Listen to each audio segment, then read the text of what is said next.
Espíritu, ven y lléname, Señor, con tu preciosa unción. Ven, Espíritu, ven y lléname, Señor, con tu preciosa unción.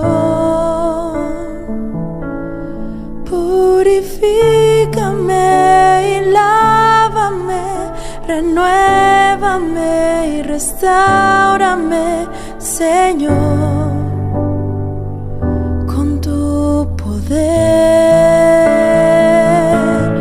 Purifícame y lávame, renuévame y restáurame, Señor.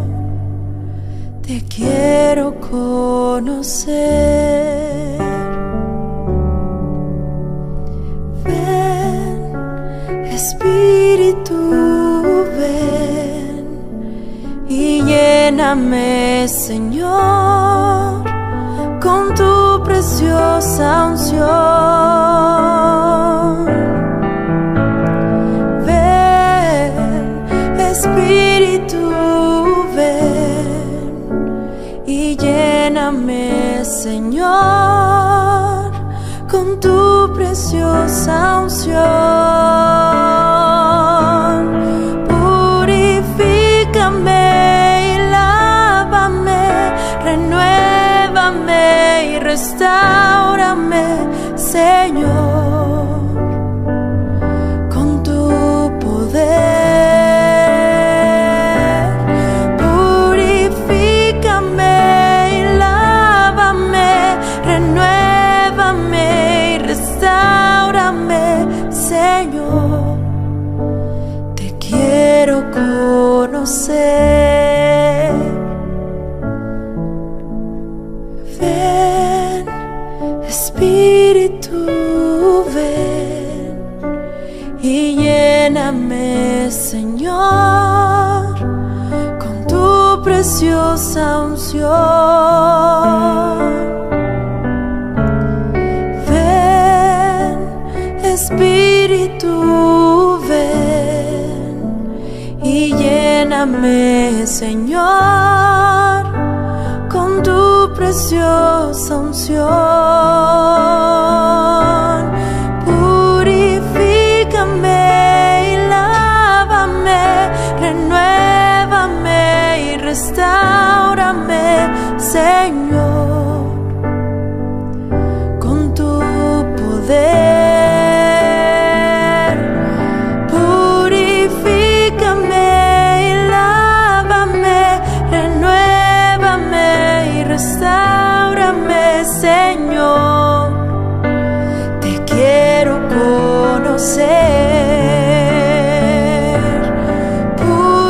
Purifícame y lávame, renuévame y restáurame, Señor, con tu poder. Purifícame y lávame, renuévame, restáurame, Señor. Te quiero conocer, Señor. Te quiero conocer, Señor. Te quiero conocer.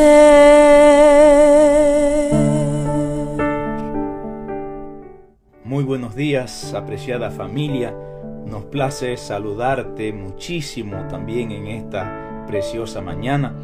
Soy el pastor Anoldis Matos de los Peregrinos de Madison y estamos en esta jornada de 40 días bajo el título Espíritu Santo, bautízame hoy. Estamos usando un material del pastor Dennis Smith y está siendo de gran bendición para todos nosotros. Estamos en el día número 5 y el título para el día de hoy es El bautismo del Espíritu y la obediencia. Existen dos propósitos para el bautismo del Espíritu. Uno es reflejar a Jesús plenamente en nuestra vida, y fíjate como dice 2 Corintios 3:3, siendo manifiesto que sois carta de Cristo expedida por nosotros, escrita no con tinta, sino con el Espíritu del Dios vivo, no en tablas de piedra, sino en tablas del corazón.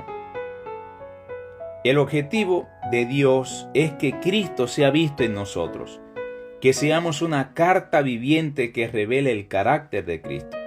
El segundo propósito de la plenitud del Espíritu Santo es recibir poder para testificar.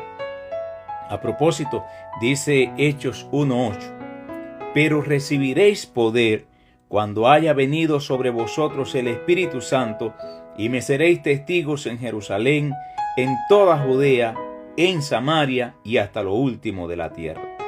En el devocional de hoy nos centraremos en el primer propósito, reflejar el carácter de Jesús.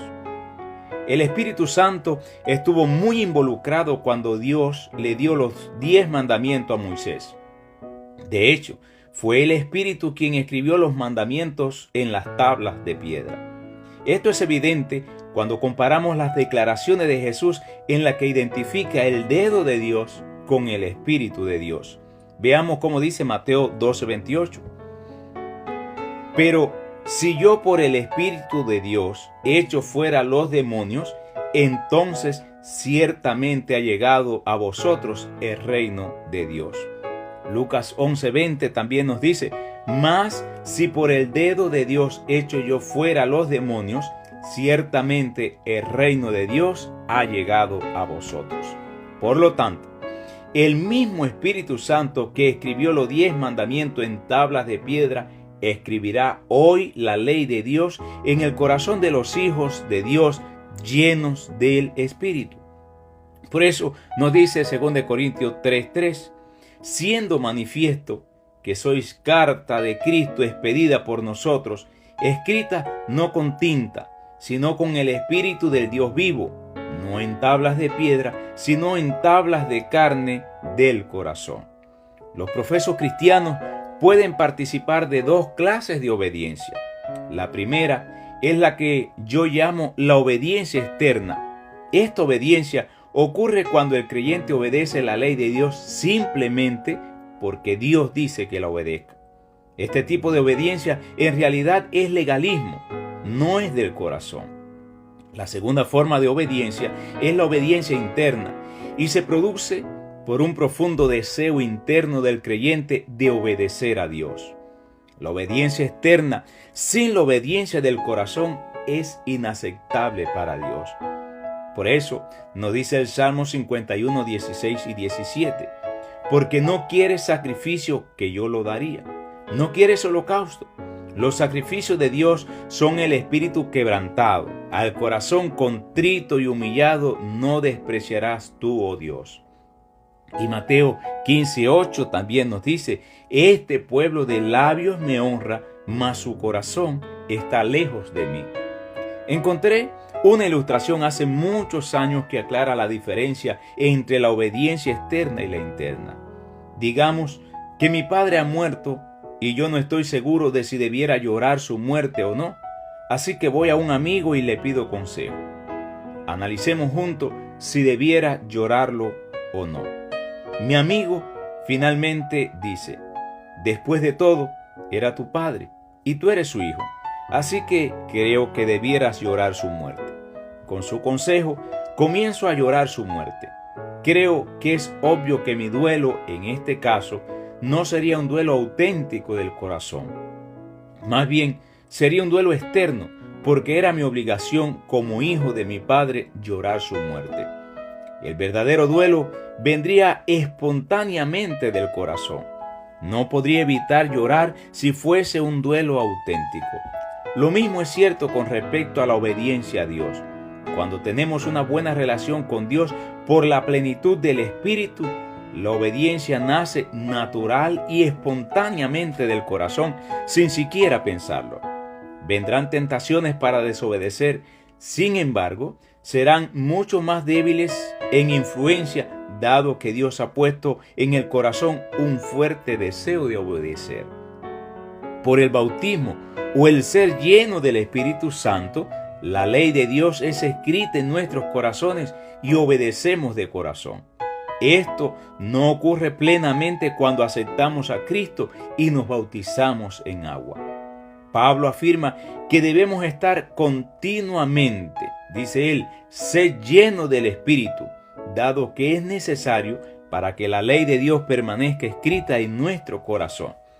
Con razón nos dice en Efesios 5:18, no os embriaguéis con vino, en lo cual hay disolución, antes bien, sed llenos del Espíritu. Elena de White describió esta obediencia interna que nace de experimentar diariamente el bautismo del Espíritu Santo al escribir: toda verdadera obediencia proviene del corazón. La de Cristo procedía del corazón, y si nosotros consentimos, se identificará de tal manera con nuestros pensamientos y fines, amoldará de tal manera nuestro corazón y mente en conformidad con su voluntad, que cuando le obedezcamos, estaremos tan solo ejecutando nuestros propios impulsos. La voluntad, refinada y santificada, hallará su más alto deleite en servirle. Cuando conozcamos a Dios, como es nuestro privilegio conocerle, entonces nuestra vida será una vida de continua obediencia.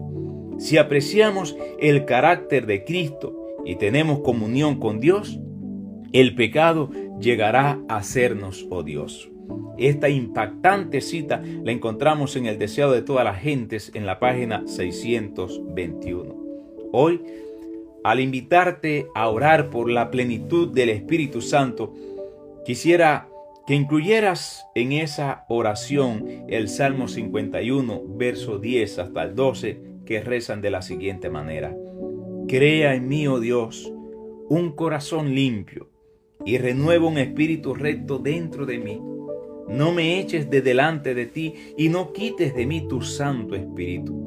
Vuélveme el gozo de tu salvación y espíritu noble me sustente.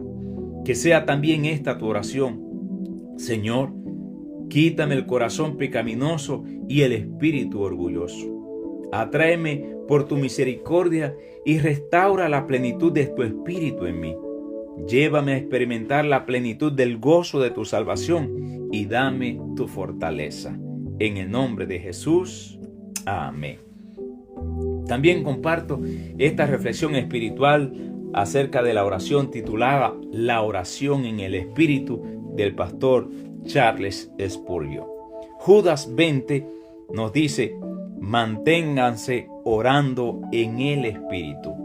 Es una reflexión deliciosa considerar que Dios observa a sus hijos y no se sienta como un espectador indiferente ante sus conflictos y dificultades.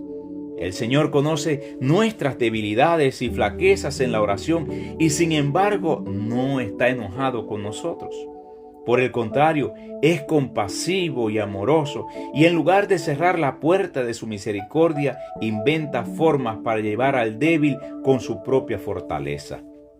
Su ayuda no se encuentra en un libro o en la repetición de ciertas palabras o en cierto lugar consagrado, sino en la ayuda condescendiente del Espíritu Santo. Comprendo que el Espíritu Santo está actualmente dispuesto a ayudarme a orar, que me dirá cómo hacerlo, y cuando llego a un punto en que me faltan palabras para expresar mis deseos, Él se hará presente en mi necesidad e intercederá por mí con gemidos indecibles. En su agonía, en el Getsemaní, Jesús fue fortalecido por un ángel. Usted y yo seremos fortalecidos por Dios mismo. Este pensamiento no requiere de adornos de retórica alguna. Tome esta verdad como si fuera un lingote de oro de Ofir y valórela como tal. Ella no tiene precio. Dios Espíritu Santo se complace en ayudarle cuando está de rodillas orando. Aunque no pueda articular ni siquiera 2 palabras al hablar con la gente, Él le ayudará a hablar con Dios. Y si frente al trono de la gracia le faltan palabras, no fracasará en su intento de obtener la bendición de Dios y su corazón saldrá vencedor. Dios no necesita de las palabras para entendernos. Él nunca lee nuestras peticiones según nuestra expresión exterior, sino de acuerdo a nuestro clamor interior. El Señor toma nota del anhelo, del deseo, del suspiro del clamor. Recuerde que el exterior de la oración es como la concha y la oración interna es como la perla, su verdadera esencia. Ciertamente, la oración que nace de la amargura y de la angustia de un espíritu desolado, un clamor disonante para los oídos humanos, es música para el oído de Dios. Tome nota de la importancia que en la oración tiene la disposición y la actitud del corazón y por lo tanto cobre ánimo. Que tu oración en esta mañana también sea: Espíritu Santo, enséñame a orar, fortaléceme en oración. Mi corazón es tuyo, intercede por mí ante el trono del Padre. En el nombre de Jesús, amén. Amados míos, estamos aprendiendo mucho. Te invito una vez más para que mañana estés con nosotros a la misma hora y por la misma sintonía. Recibe un abrazo cariñoso de parte del pastor Anoldis Matos de los Peregrinos de Madison. Que Dios te bendiga, recibe un abrazo en la distancia y que tengas un excelente día.